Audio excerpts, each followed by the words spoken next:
a lot of people need to not be on social media because they're really empathetic, and anything that shows up there just you immediately take on.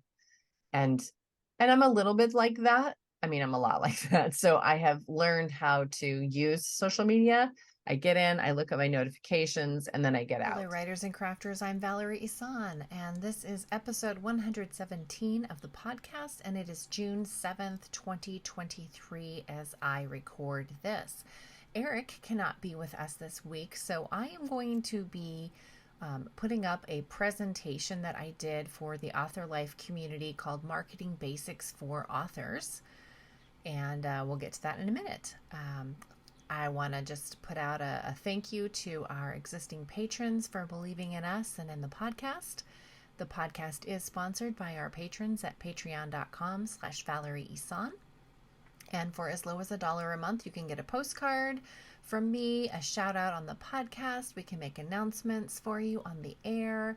And at other tiers, the benefits increase: free books, accountability Zoom calls, scene analysis, mastermind calls, and even free writer craft retreat tickets. Become a patron of the arts at patreon.com/Valerie Isan, IHSAN. You can also go to patreon.com/Strange Air Stories for paranormal short story mysteries written by Eric. A couple of announcements. I do have that free 7-day trial of my Mary Poppins fan tier on Patreon. If you are interested in getting a little taste of what I can do for you on a weekly basis in terms of accountability and coaching. It's regularly $15 a month, but you can go to patreon.com/Valerie Isan and get a free trial for that. Speaking of Patreon, I have started a new memoir, a new book. I'm writing multiple books at the same time, but the new memoir is called Eco Expat, Moving from One America to Another. That's my working title, and I'll be rolling out the chapters as I write them on Patreon. So you'll definitely get early access. You can see me, write this book in real time, and yeah, so you can go and that one starts at the $1. Any patron can get that benefit. And another announcement is for the retreat this summer. I do have a shared lodging ticket that has become available, and that goes for $650. So that $650 ticket gets you the 3 nights and 3 days lodging and all the gourmet food, all meals during the day and evening, and there'll be an open mic on Saturday night, and it's just a gorgeous place. It's an all-inclusive retreat ticket. So if you have any further questions about the retreat, you can always email me, or you can go to valerieisan.com/retreat for all of the updated itinerary agenda. And if you want to go to valerieisan.com/shopping, you can buy the shared lodging ticket right there. And by shared lodging, I mean there's a teepee that has 2 twin beds in it, and there is a woman identified person sleeping in that teepee and is in search of another woman identified person to share the lodging costs. So that lodging cost ticket, again, is $650. And let's see, personal update. I've been thinking a lot about my work schedule. I've been home now, working at home. Let's see, this is June. So 5 months now, I think. February, March, April, May. Yeah, 4 months. 4 months, I guess. A total of 4 months going into my 5th month. And, I really thought, I thought that I would have it settled by now. And everyone that I talked to that was an author that quit their day job and came home working full-time at home to write said it took them about a year to figure out their schedule and really be in the groove that just made sense for them. And I always thought, oh nah, like that's not going to be me. I'm going to figure it out faster. And it still hasn't set in yet. So I'm feeling a little humbled about that. Still trying to come up with the most efficient way to do all the things I want to do. But other than that, I'm really loving working at home and having control of my own schedule again. I'm also thinking more about the memoir coaching niche and how to create more memorable and valuable working, relationships with my coaching clients. How to make it, how to upgrade it, so that it's a really fantastic experience.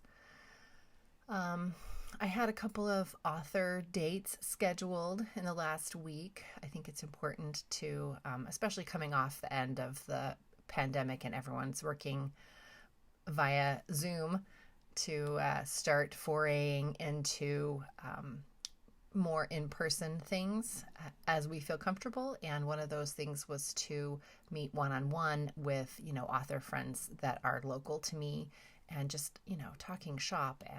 And so that's been good and just kind of good for my soul. So that's lovely.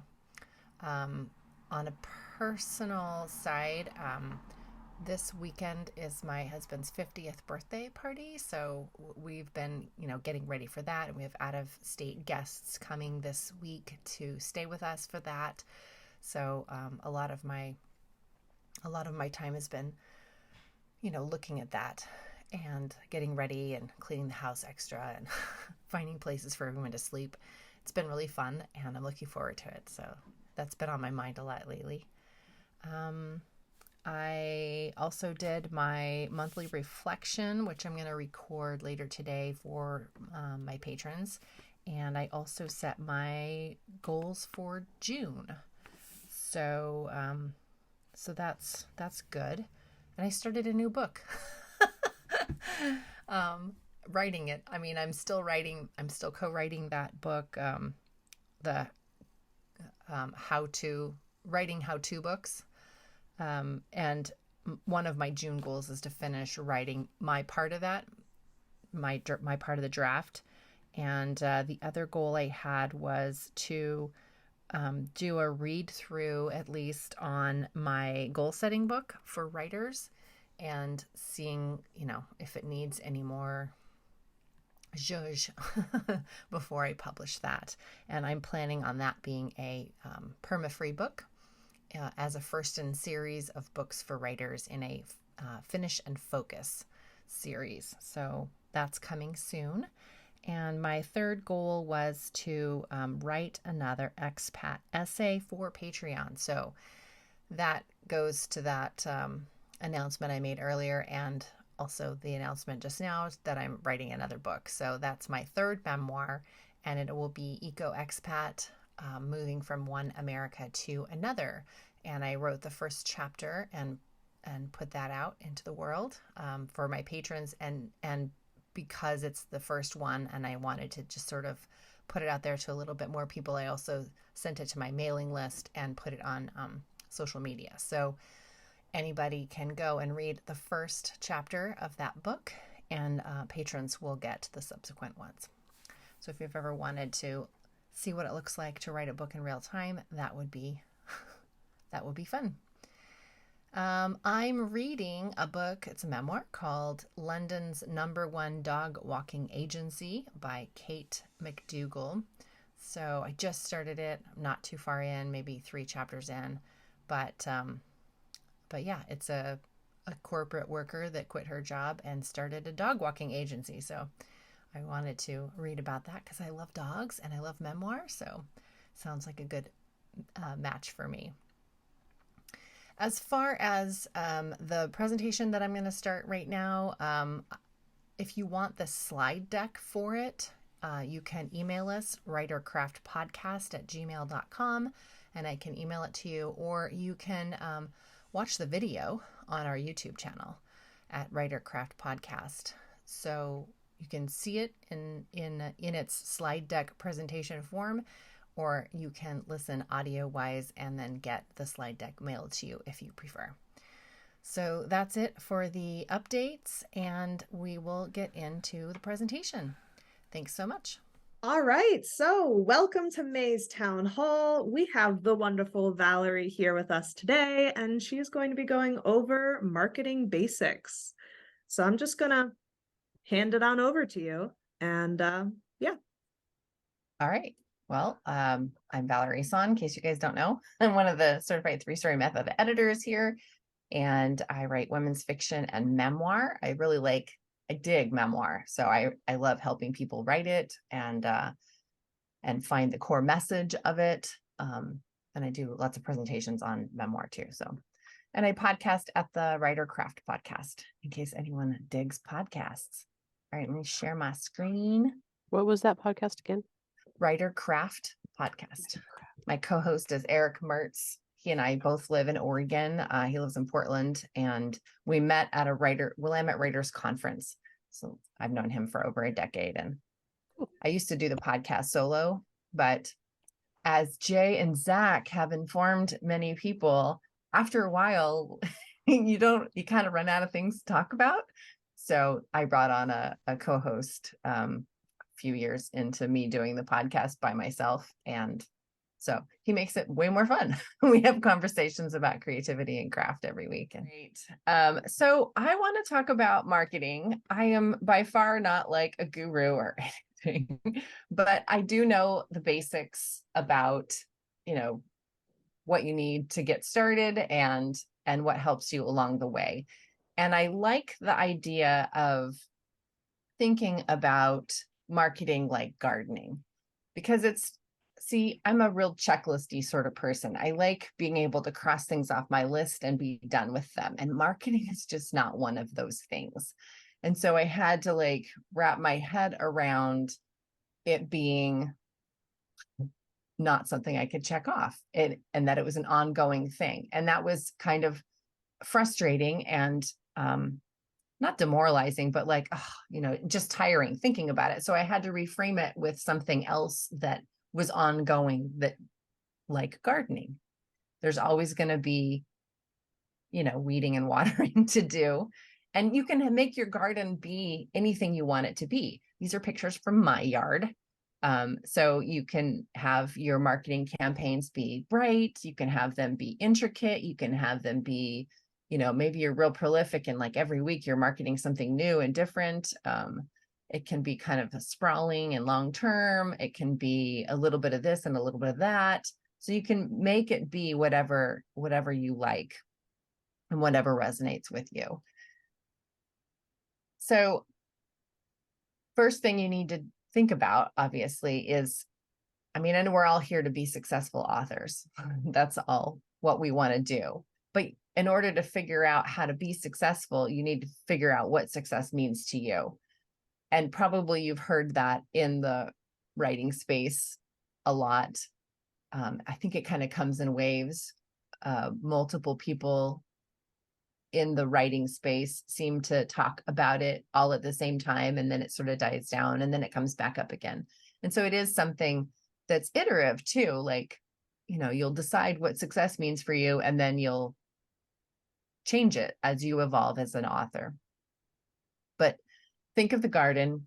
How can you be successful in a sustainable sort of way? Dream really big, but also what can you do right now? I had a garden when I first moved to this house. I had this amazing vision for this garden in the front yard that I wanted. I wanted it to be, so there's this garden in Eugene, Oregon that provides the food for Lane County.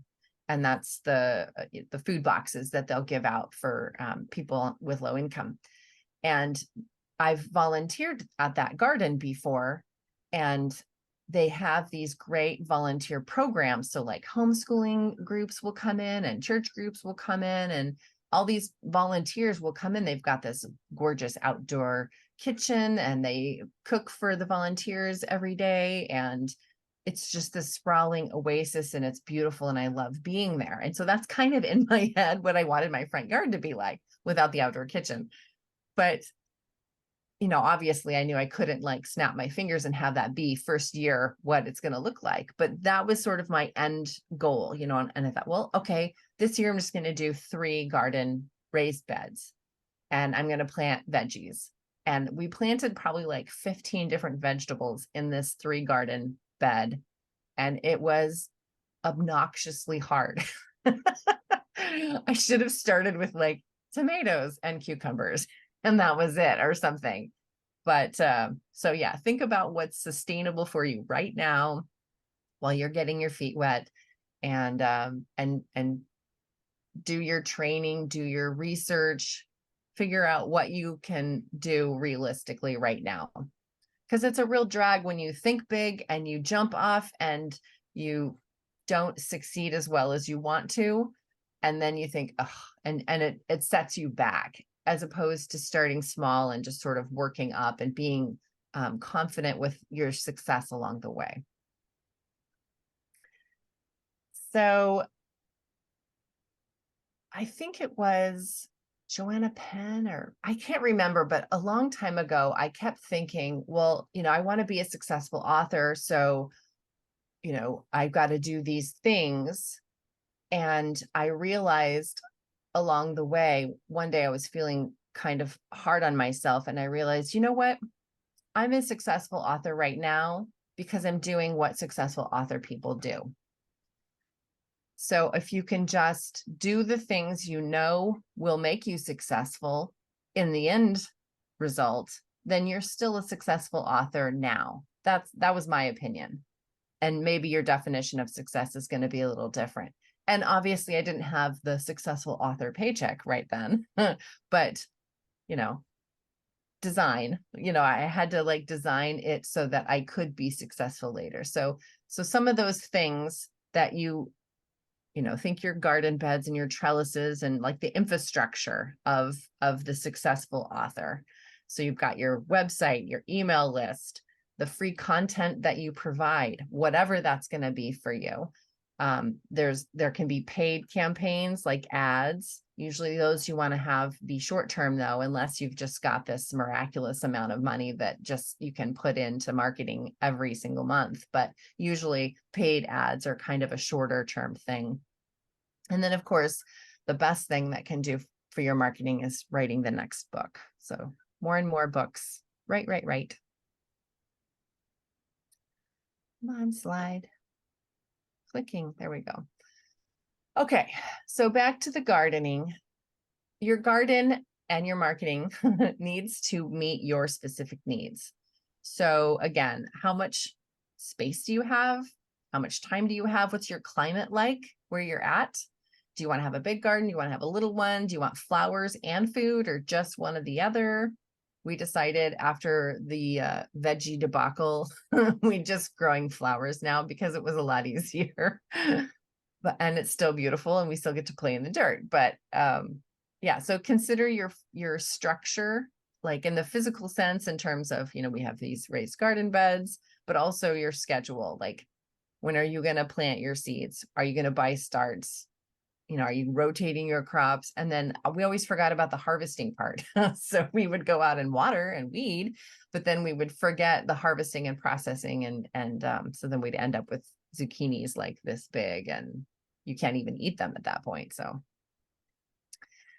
if you're adding, taking this metaphor to marketing, and I crossed out marketing here on this slide and put business, because your marketing decisions are going to be based on the kind of business model that you have. So I'm thinking business here too. So meeting your needs. Do you have a budget for ads? Is this a side hustle for you, or is this your main gig? Like, are you the sole breadwinner for your family? Are you collaborating with other writers? Are you just doing this by yourself? Are you writing fiction only, or are you also writing nonfiction? Do you have authors services on the side? So what does your business model look like? Because that will help determine, are you ready for ads? Are you, what kind of marketing are you going to do if this is what your business looks like? So knowing what your what your business structure looks like, and also, again, having it be sustainable for you and your family. Maintenance, the weeding and the watering. So that's the little stuff that just has to happen almost every day, like answering your emails. If you're planning an ad campaign, like that's part of, are you doing that weekly? Are you doing that quarterly? Like, how are you doing that? It can't just be today I'm going to think about ads and do an ad campaign. It usually has a little bit more prep work that's needed. If you're launching a new book, if you're promoting services on podcasts, pitching to podcasts so that you can get on those podcasts, those are all part of like the maintenance of marketing in your business. And then again, on that structure, like what days are you going to do your content creation? Mine is Wednesdays. What days are you doing client work? How are you fitting the structure of marketing days into your week? Can you fit in author events or like Comic-Cons or something like that where you can sell your books? Or can you do a webinar or something to sell your services? Or are you rotating instead of crops, are you rotating your campaigns? So like this quarter, I'm going to be focusing on promoting, the latest book that I just wrote. And this quarter, I'm going to be focusing on the services that I provide or something like that. So the Alliance of Independent Authors is a really cool organization. And Orna Ross, I don't know if you guys have heard of this or have heard of her, but she was one of the founders and she's still very involved. I forget her actual title now, but she came up with the 7 stages of the creative process. And I really loved it and thought it works really good with like business and marketing too. So we're going to talk about her 7 stages of the creative process and how it relates kind of to marketing and selling books. So her 7 stages of the creative process are intention, then incubation, investigation, formation, elaboration, clarification, and completion. So the only thing that I have found in this creative process as it relates to business and marketing is that sometimes you can be doing and also writing too, I guess. Sometimes you can be doing these stages at the same time. So some of them kind of overlap a little bit. And I'll explain more about that in a minute. Okay, so intention, that first one, this is where you would be kind of setting the intention for that definition of success, what it is that you want to accomplish with this particular marketing campaign that you're working on. So do you want to increase mailing list subscribers? Is that your goal? Or do you want more podcast downloads? Are you trying to increase your book sales? And is that like a percentage increase, like you've sold this much more percentage in book sales, or is it actual money that you want to see the increase in? Do you want to increase reader engagement? So there's a lot of things that you can focus on in a marketing campaign that's not just book sales. So if you don't have a book published yet, you can still be marketing. I put this little thing in here about self-care because, again, it has to be a sustainable thing for you. So what is self-care going to look like while you're doing this? Maybe it's 1 day a week where you're not watching TV and you're reading in the hot tub. Or maybe it's going out to a cafe and getting a fancy coffee drink and reading a book with no kids around or something like that, so find a way that you can have some self-care while you're doing these other things that might be a little bit out of your comfort zone. And then again, success is going to be different. It doesn't have to be a monetary thing at all. Maybe you just want to have the kind of flexibility in your schedule where you can pick your kids up from school, or maybe you just want to pay your mortgage with your earnings. If we're carrying on the garden thing, I kept growing tomatoes and they would rot before they would ripen. Like there was clearly something wrong in the soil that was missing some key ingredient because I never could actually get them completely ripened before I'd have to throw them away. So sustainability. So another one on that creative process, again, with this, I mean, it's not another one, it's the same one, intention. So another thing you can be thinking about when you're just setting your intentions for your marketing is your branding. And branding, again, how it relates to your marketing. And some would say that branding kind of is like perpetual marketing, like it's just always going on in the background. And branding, again, can just be like your philosophy about writing and what your kind of thematic elements are to all your stories. It can be, if you're a nonfiction, it can be like, I don't know, in Oregon, well, actually she's from Texas, so I don't know if any of you know Tex Thompson, but she's kind of on the circuit when she'll show up at speaking gigs and conferences, and she always wears a red cowboy hat and a red button-down shirt and cowboy boots. Like that's her uniform when she's speaking. So that's kind of part of her branding. Anyway, so connect with who you are, think about what your passions are, what your mission is as a writer, why you're a writer, you know, having those even on your about page on your website would be good too. So just sort of think about, because branding is all part of that marketing too. Okay, some other parts of that creative process are incubation and investigation. I see that the I in investigation is not capitalized. My editor brain is freaking out right now. So again, I said before, like some of these kind of happen at the same time. So I felt like campaign preparation sort of fit into both incubation and investigation because you're kind of, yeah, it just seemed like it fit in both those categories. So when in your schedule are you going to work on like this kind of thing? Mondays are my sort of my CEO day. Those are the days where I do all my planning and education, any kind of like things that you would do as a CEO of your company. Like I tried to slate those for Mondays.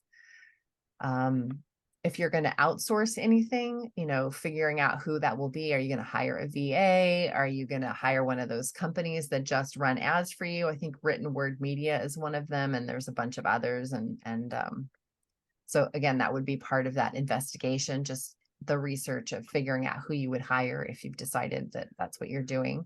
What book are you going to run ads on? Or is this a mailing list campaign? How often are you going to run your ads? Do you want to do BookBub ads or AMS ads or Facebook ads? You know, if you don't have any budget at all yet for ads and you're not running ads, you can still run a campaign. You can run a Patreon campaign, or you can, again, like do a campaign of pitching to podcasts so that you can get on podcast interviews and or focus on blog post writing for and really focusing on SEO. So there's a lot of other things, other campaigns, other marketing that you can do if you don't run ads. Investigation and clarification, the learning phase of the marketing. This is hard for some people because they don't want to try stuff if they're going to look bad. I know a lot of people like that, and I myself have a little bit of that. Like learning in public is hard because I feel like, I don't know, the imposter syndrome kind of rears up a little bit, and my perfectionism says, no, you can't like look like you don't know what you're talking about in front of people. But you know, it's a real thing. You can learn in front of people. It's okay.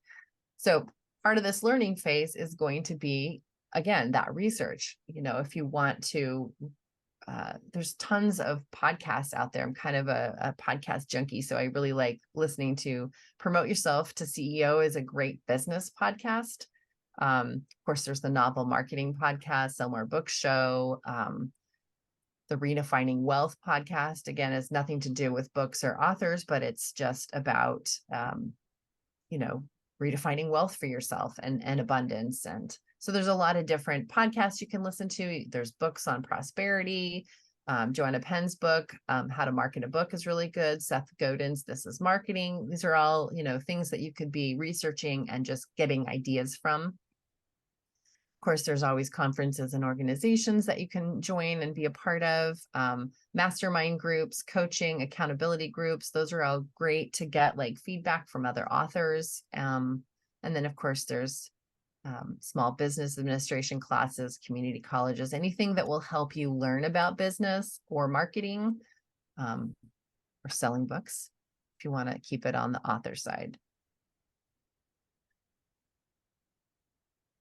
So we talked about the things that you could be doing as a successful author, even before maybe you are a successful author. But I like thinking, like, my mindset was, I am a successful author if I'm doing successful author things. And so again, I just wanted to put this list back up here, the website, email list, free content, etc. So the author website, think of this as your raised beds now. This is the infrastructure. So the most important thing, I think, is that you own your marketing. So my website is valerieeson.com. I own that, but I did it on Squarespace. So I also have, if you went to valerieeson.squarespace.com, it would show up as the same, website, but I don't own that. So you can get your own domain name, valerieeson.com. So own your marketing. Because if you spend all of your time trying to build up Twitter followers or Facebook group engagement or something like that, and then something changes or it goes out the wayside or whatever, maybe Substack goes away. I don't know. If whatever platform you're using goes away or changes or becomes paid or something changes and you can't use it the way you used to use it, then all of your efforts have gone away. So try to own all of your marketing. That's going to be your content that you provide and anything on your website. I think there's something really noisy outside my window, but I have headphones on, so I can't quite hear it. If it's too loud, let me know somehow and I'll close a window or something. So if you're not savvy, I really dig Squarespace. It's a templated website builder. It's really easy. So I vote for Squarespace myself. Some people have a little bit more patience when it comes to learning curve on computers, and WordPress probably has more capabilities because it is a little bit less templatey. I mean, they have templates, but you have the ability to do more things with it if you want to get into the weeds. Bluehost, GoDaddy, those are the host that, I guess that's the place where your website kind of resides, I suppose, in cyberspace. So you'll have to pick one of those. I have GoDaddy just because I had my website so many years ago. I didn't know of any other place. Like that was the place you went. So I've had my website for a really long time. All right. The number one thing and reason for having a website, I think, is to start collecting email addresses. And I just saw Kim made a comment that there's a lot of resources to make building a website easier these days. A lot of people have tutorials too. And again, like Squarespace is really drag and drop, and they just sort of lead you through it as you make it. And okay, this was kind of my tomato cage slide. So you need to find a mailing list server provider. I started out with MailChimp. I now use ConvertKit. ConvertKit's $30 a month. I don't know about these other places. MailChimp, I think, started out as free, but I don't know if that's a grandfathered in thing now, or if everything costs money now. I don't know that answer anymore. But MailerLite, I know people that love MailerLite. Aweber people use. So find one, research.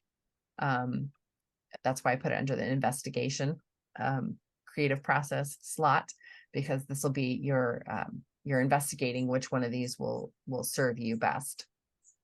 And also, after I made these slides on Friday or on Thursday, on Friday, I listened to Sasha Black's podcast, and she was interviewing Nick Thacker, and he has a thing, I think it is called, it's an email service like this, but less money. And and I don't remember the name of it. So you're going to have to go to Sasha Black's Nick Thacker episode and get the show author.email. Yes, thank you. I thought that was what it was, but I didn't want to say it. Okay, so author.email. So I was going to check that out because apparently it's a lot less expensive for some reason that is beyond my pay grade of understanding. It has to do with the technology and how it's built, and I don't understand that. So those are some mailing list service providers that you can check out. Make sure you add author.email. It's in the chat amongst the ones that you research. But you want to collect email addresses because, again, this is how you own your marketing. If you have people's email addresses, then you can email them any marketing that you want. And nobody can take that away unless they unsubscribe, which is fine because you only want your true fans there anyways. So on this mailing list, what are you going to do? Some people freak out about, what am I going to email? I don't know. So it kind of depends on if you write fiction or nonfiction. I have both, and I have lists for both. So when it comes to addressing just my fiction audience, or I include my memoir in that too. I know that's not fiction, but the people that just are readers as opposed to my audience that are also writers. That's how I distinguish it. So for my readers, I send them book reviews or book recommendations. I send them, sometimes I send little connection videos, like this is just what's going on in my world right now. Vacation photos. Sometimes they really actually do dig author life stuff. So sometimes I'll put in there, or like an update on a book I'm writing, like, oh, it's coming up soon, or cover reveals, that sort of stuff.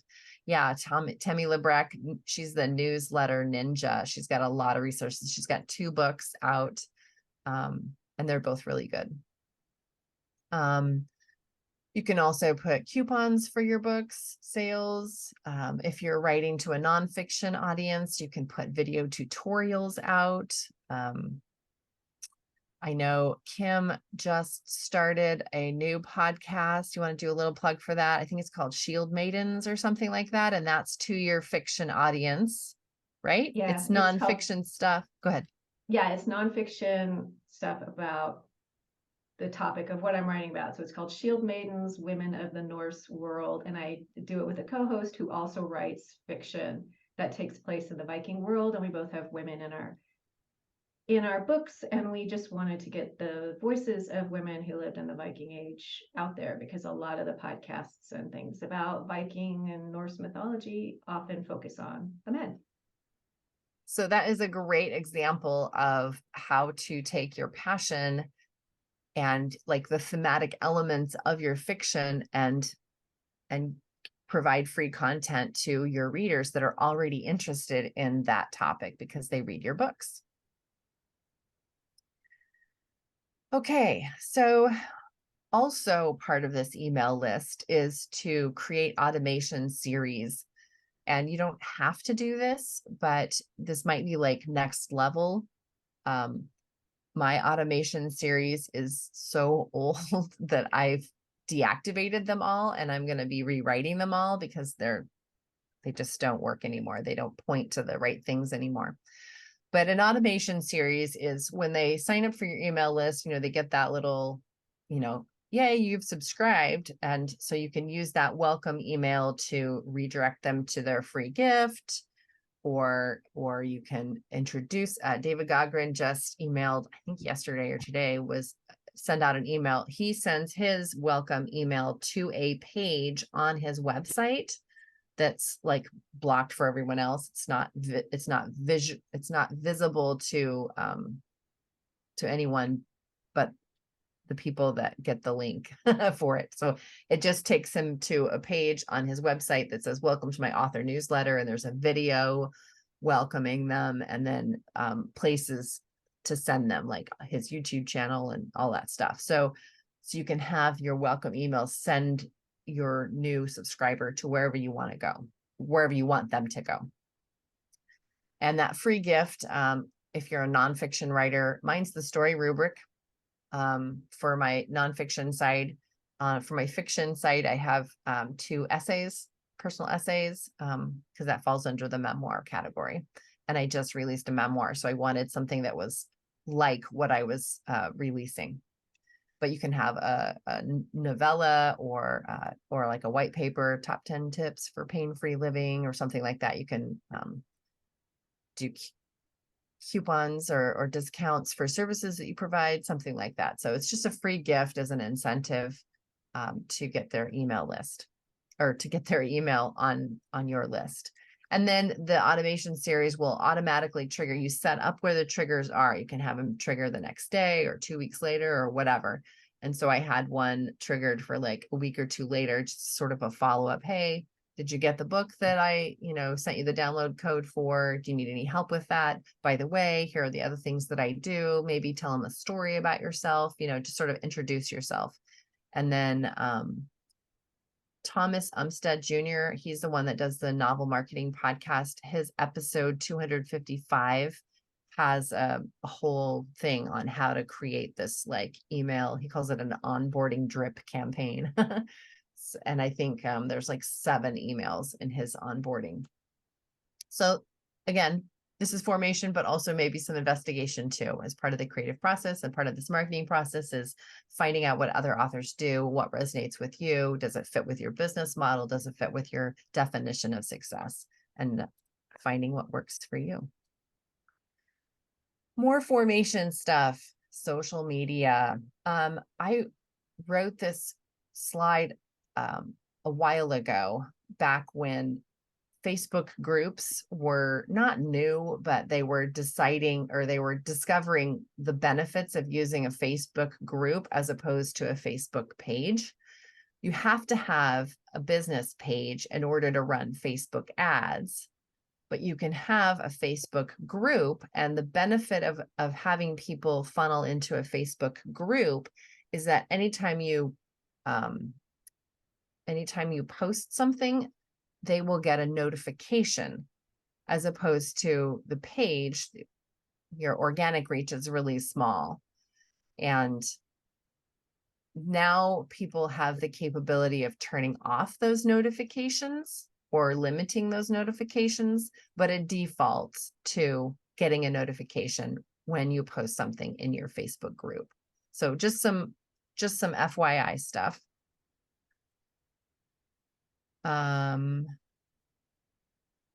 More stuff from Sherry. Tammy Lebrecht has a new, I think it's a class. It's not a class. It's a course. Yeah, it is a course, I think, that she made that you can buy, called Emails on Autopilot. It's not really a course either. What it is basically is just a bunch of like stuff, like templates and things to help you know what to put in your right. emails, because a lot of people were like emailing her and being like, hey, I don't even know what to put in my emails. And like, she just was like, well, you're a writer, just put stuff in. Like, so for a long time, she just kept saying stuff like that. And then she's like, oh, okay, apparently other people, it's not me, have a problem with this. And so she made this thing that has just a bunch of templates, has a bunch of like what you should put in your welcome emails and all that jazz. So it's really cool. So yeah, you can check out that too, Newsletter Ninja.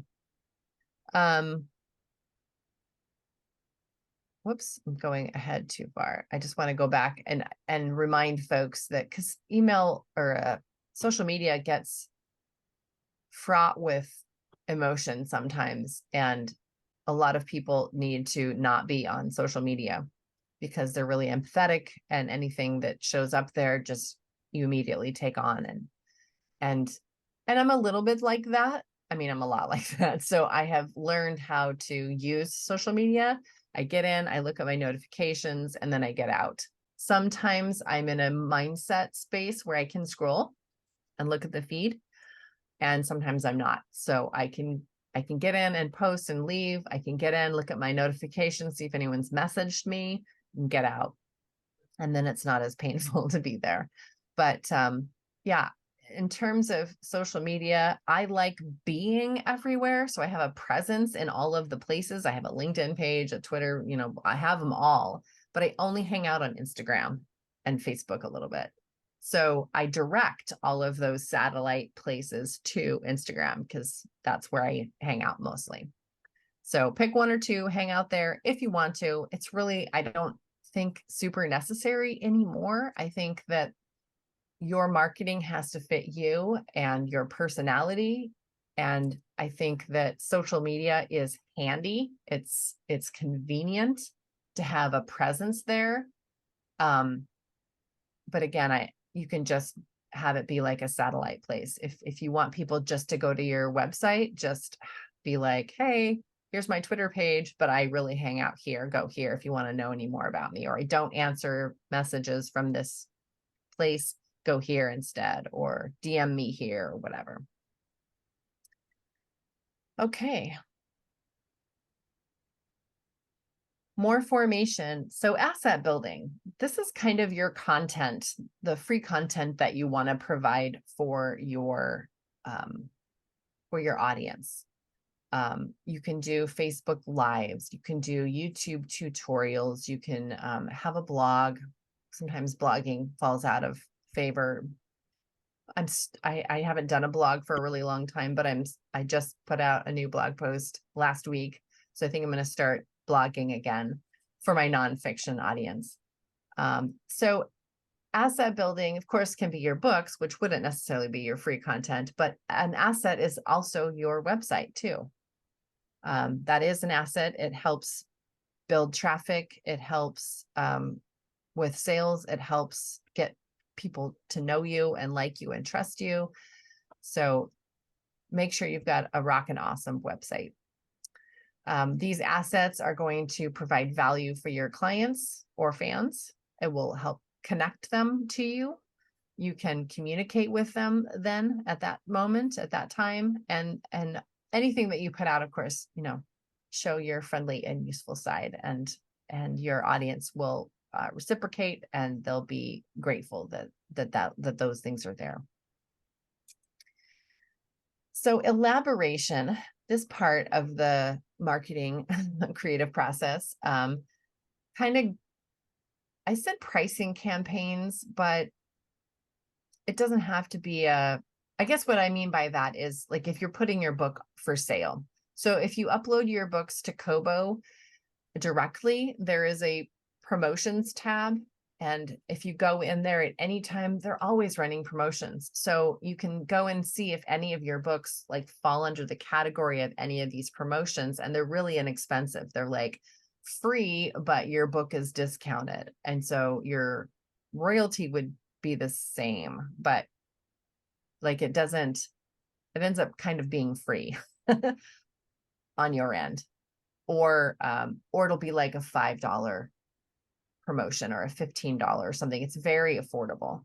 So if you're not direct with Kobo, Draft Digital, if you go through Draft Digital and Kobo is part of, and Draft Digital pushes to Kobo for you, they are also great at getting those promotions and kind of finding them and then relating back to you like, hey, if you're on Draft Digital and you want your books on Kobo, then they're running this romance beach read, so if you've got any books here, click this link and then you can set it up. So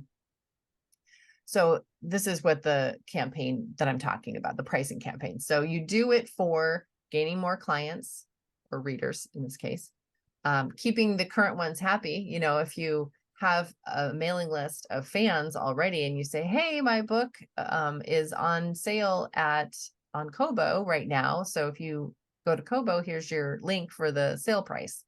So it keeps your current people happy, and it helps you get more readers.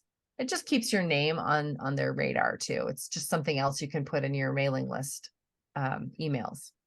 But know what you're doing this for first before you put anything on sale. Like, is it because you want to just get more readers?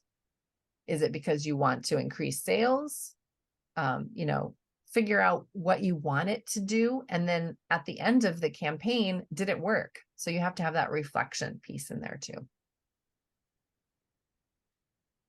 What time is it? Oh, 10 minutes. My goodness. So goal setting. I'm a big goal setter. I like doing that. Your goals need to be pretty specific though, in order for them to work. So this is elaborating on your creative process, the marketing process. So SMART, Maybe you've all heard that before. It stands for specific, measurable, achievable, realistic, and time bound. Like those are all of the aspects of the goal statement that you make. It has to be specific. It has to be something that you can measure at the end to see if it worked. It has to be realistic, like, can you actually achieve this thing? And then having like a time limit on it. Like in the first quarter of 2024, I'm going to increase my word count by 200 words a day. Something like that. Like I'm not sure if all of those pieces are in there, but that would be specific. It has a time limit. It's realistic for me to add another 200 words, and it's achievable because I can actually count that I did more words, and I would know at the end of the quarter if I did those things. I put ER right here under SMART because some people add ER in there, and that's an evaluation, and then like repeat or like reflect. I guess you could say reflect, but evaluation and reflection are kind of the same thing, I guess. So after you do your SMART, then you would evaluate, did it work? And then reflect on if you wanted to change anything for next time. And this fell under clarification and elaboration in my brain. So what kind of services are you providing your clients if you're also doing like side hustle stuff? Is there any way to upgrade this? So if you're not doing author services, then you can look at this as your books. So what can you elaborate on that you're already doing? So if you've written a book on, I don't know, give me an idea. I'm not good at improv. If you've written a book about something, maybe you can also provide the workbook for it. That's a great example, actually. So if you've written a nonfiction book and then you want to create like an upgrade or something, another product where you can reuse kind of what you've already created, you could also provide a workbook, or maybe you can provide the workbook plus, like a one-on-one coaching session. Or if you buy this thing, then you'll get this. They're upgrades. So think about how you can be creative and adding upgrades to what you already provide. And that can just, give you more money. It can give you more clout, like street cred, if it's just more confidence that you know what you're talking about, and will help you get clients that way too, because people will see that you're capable of doing all of these multiple things in your topic, in your expert industry. Elaboration, clarification. Again, what can you give your clients for free? So this is super important. This is very, very marketing. Marketing isn't just about book sales, for sure. It's getting eyes on your work and getting your name out there. So maybe you don't have anything that you can give your clients for free, and maybe that's not part of your business model. That's fine. But if you are interested in providing free stuff, then it can be novellas, short stories, white papers. You can do weekly inspirational emails to your fans, or you can send out like weekly tips on whatever it is that your topic is. I provide a weekly podcast. That's my free content. You can provide an educational series. You can do like little videos. You could create that. Remember, we were talking about the email automation series.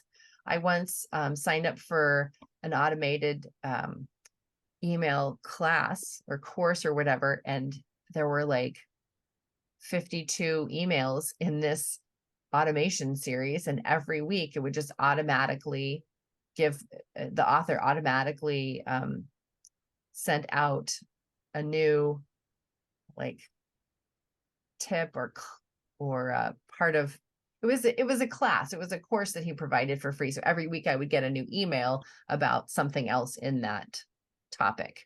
And that was something that took him a long time. That was an asset that he created. It took him a long time to write all 52 of those emails, but then he set up the automation series, and that was something that just drips forever for him automatically, and he doesn't have to do anything for it. And that ticked all the boxes of keeping your name there in front of their eyes and providing a service and giving something free. And it helped me know, like, and trust him, because he was always in my inbox, giving me free stuff. So that's good. Yeah. Or if it's for fiction, you can do like a little video series of characters on location, so like if you're traveling and you've written a book, and the characters go to these places, you can go to those places and like show, like, hey, today I'm in, the graveyard where blah, blah, blah happened. And, just give them like a little pano view of the cemetery or whatever. And that's fun. So you can do like a little video series like that too for your author fans. Okay. So in terms of marketing, we do want to like focus on our energy on where we can be most effective. So obviously we kind of have to know like where our fans hang out, and that is clarification, but also maybe some investigation as well. You'll have to do a little bit of research maybe to find out where your demographic hangs out, where your readers hang out. Do they go to book fairs? Can you go there too? Are they going to be at conferences? Maybe you can go there and just network and just be there and hand out bookmarks or whatever, just be helpful. Maybe you can. I used to be a massage therapist for 7 years, and I would give out new client discounts. So they would get 20% off their first massage, and they would also get 20% off if they referred a new person that made an appointment. So I was giving a lot of discounts, but people really liked that. And so I would build up my client base that way. I also worked for some time inside a yoga studio. So all of the yoga teachers, I would give them 50% off their first massage, because they were kind of like influencers for me. And they ran the yoga studio, and, they could vouch for me. They could promote me for me. So you can try to be a little creative about like, what could you do in terms of creating symbiotic relationships, thinking holistically, like, how could I share my marketing with another person? Maybe it's with another author and you're doing newsletter swaps or webinar swaps. I've just heard of somebody that wants to do a webinar for one person's audience, and then was offering the reciprocal. So, or, you can discount your books for special events or do back of room sales. So there's a lot of ways to kind of get on their radar by being where they're going to be. And then on Orna Ross's list, the very last thing was completion. Well, you're not going to complete, your career, hopefully. So I think that in terms of marketing, you could complete a specific campaign or complete like building a specific asset, like a book.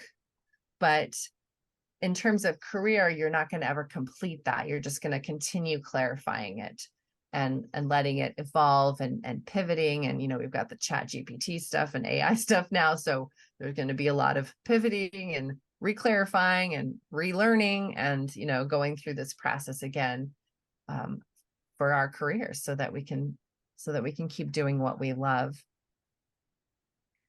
So back to watering and weeding, guys. This is, again, coming from your definition of success. So none of this is necessary unless it's part of your business plan. So are you going to do a daily social media post? That's kind of annoying, but maybe you are for a certain period of time. You could do a daily social media post for a month or a week. Maybe you're into batching and you just write up all your content on one day and then you schedule it out over the course of a week or a month. Maybe you decide, okay, I'm just going to do 2 things a week to promote my business, and it can be anything on this giant list that you have. You can maybe just sending out your monthly emails. That's your watering and your weeding. Or maybe you can have some sort of referral program for your author services, like I talked about with the massage. So maybe I can have like any of my editing clients or my coaching clients, maybe they'll get like a free session if they refer somebody else, like create some sort of program. And then this book, I haven't read it in a long time, and I know that there are tons of other productivity books out there now, and some of them are amazing, but this one I still love back in the day because I read it and it just really rocked my world when I read it. So it's an older book by Mark McGuinness. He's a British author and poet, and it's called Productivity for Creative People. And this is the big takeaway that rocked my world back in the day.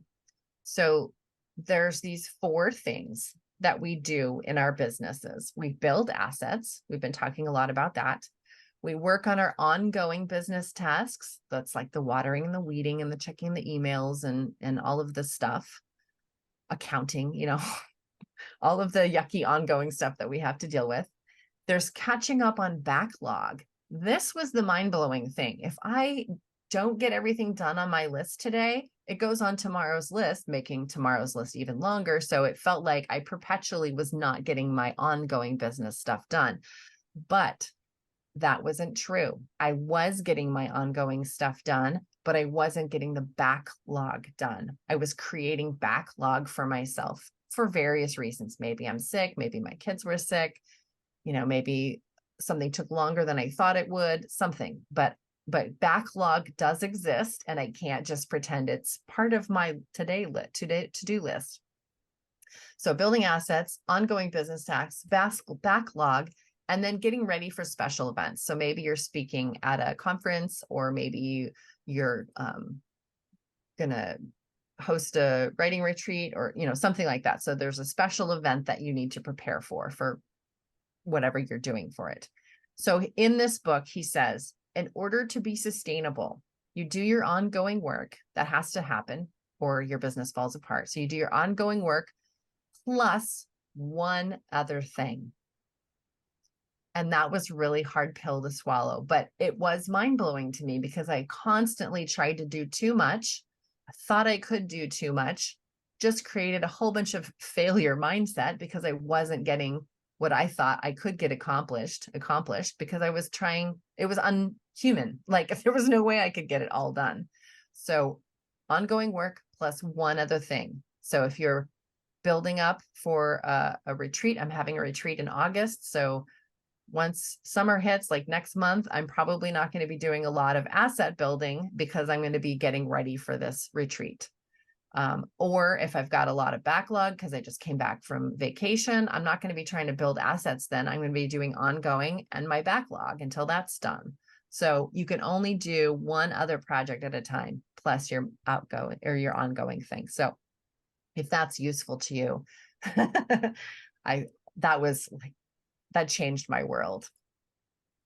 Okay, so here's my email address and here's my back of the room sale, guys. My little plug for myself. Normally my power hours are $99, but if you use the talc discount code, then that'll be $85 for you. Normally I charge $500 a month for coaching, which is weekly sessions plus feedback on your writing. And that is $425 with the talc discount. So that is my presentation. Any Good thoughts, job. questions? It's all pretty much basics. I mean, there's nothing new. hopefully I gave you a little bit of a different mindset somehow on some of the things that get you stuck. But yeah, it is pretty much bread and butter.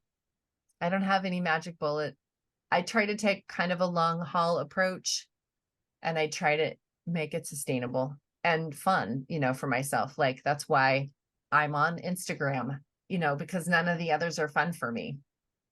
Facebook's okay. I'm on Facebook too, and that's why I segregate my week. So Mondays are kind of my planning education days. Tuesday through Thursday are client work and writing. Fridays tend to be like overspill, like if I don't get client work done, then I have to finish it by Friday, or like if I have errands or something like that, especially if they're writing related. I try to consolidate tasks. So just to be efficient, because that creates more time for me to do. So Wednesday is my content day. So I write blog posts and emails and my podcast and produce the podcast on Wednesdays. So that's kind of how I organize my time. How do you guys organize yours? I recently started using reclaim.ai. What is that? It's pretty cool. So it connects to your Google Calendar. Reclaim.ai. Is that right? Yep. Okay. So it connects to your Google Calendar. So if you have like set appointments, like doctor appointments, dentist stuff, you put that in your Google Calendar, and then it will go into the Reclaim thing. And the reclaim.ai has habits, which are like daily or weekly things you can do. So in my habits, I have writing sessions, I have newsletter sessions that are scheduled for once every week, just stuff. So the habits are ones that are repeating. And then you can also have tasks that are specific, like one thing. So I really need to write this scene. So you put that in the tasks thing and you say, I need to get it done by this time, and it will fit it in. It will move things as your schedule moves. So it will just automatically change things if something comes up, like a kid performance or something like that. It will just, you put that in, and then it will change it and rearrange it. So it makes sure that you can do the once a week thing once a week, and so it's your whatever. secretary. So basically, yeah. Yeah, that's and interesting. it's free. I think it's free. I'm still doing the business trial.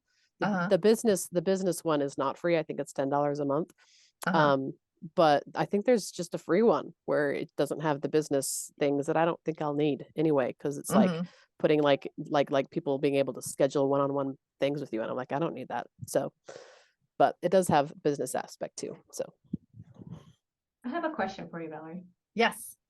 So do you have any advice on if you have more than one author persona? Because I am just now starting a new brand, and it absolutely 100% does not fit with my existing one. So I'm going to create a new website and new newsletter list, and I have to do everything over. And I don't know, it seems kind of overwhelming to have to do everything twice. Which is why having multiple pen names sometimes doesn't work for people, because it does require double of everything. In terms of the logistics of it, I would remember that you're building another asset, you're building a whole other brand. So this will take some time. And so that kind of has to be your project right now. You'll have your ongoing work, like the Mark McGinnis template, I guess. So you'll have your ongoing work that you can't not do. And then anytime, I don't want to say don't write and do this other thing instead, but it's another asset that you're building. So you might have to stop working on one project and get this project done first. And by project, I mean like setting up the website for this pen name, setting up, all of the infrastructure that we just talked about for that pen name. And then in terms of the maintenance part of it, time doesn't stretch as much as we think it's going to. I went to this time management class one time, and it was helpful to me because she used cubes. She thought of time as actual physical boxes, And when you think of the 24-hour day as the big box, and you put the little actual blocks of time in this box, once it's full, like you can't make one of the blocks smaller, or like that's it. That's all that's going to fit in there. And my mindset was like, well, if I just did it better, I could fit it all in. Or if I just rearranged it in a different way, it would work. Or if I just like, I don't know, melted it down, it would work and fit in here. And that's just not the reality of it. So you will have, if you're going to do 2 pen names, then you are effectively 2 different authors. And so you still have one block, one box of the 24-hour day though. So that means that you'll have to do less of one author in order to incorporate time. It's just, that's the physics of it, like there is no other way. So there will be less time spent writing under this pen name because you want to write under this pen name. There'll be less time spent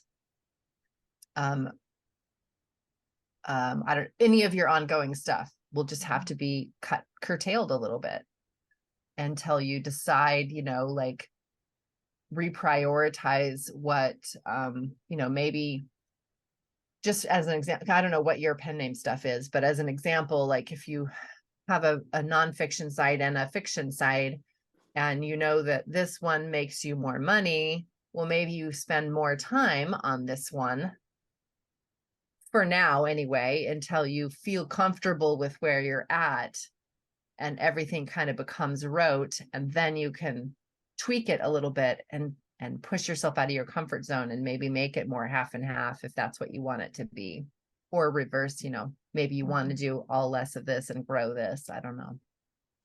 Yeah, I like looking at it as just another asset. Yeah.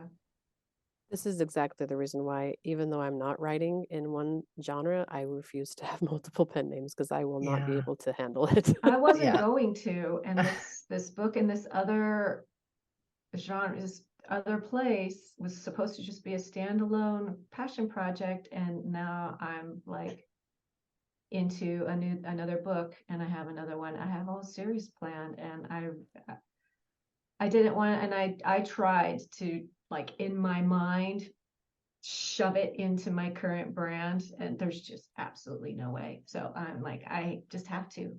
Is it a secret pen name? No, nothing secret. Okay. I mean, well, that makes things easier then. Yeah, So you can still think Joanna Penn and JF Penn. Right. Like my Viking stuff is KS Barton, and this one is just going to be Kimberly S. Barton because I already owned the domain name because I had a book like 10 years ago with it. So I'm just going to use that one. I have the book domain name. Nothing's secret. It's not like I'm writing erotica and kids stuff or anything like that. What are the genre differences? The one is historical fiction and it's Viking stuff, and the other is going to be mostly like coming of age YA romances that take place in the 1980s.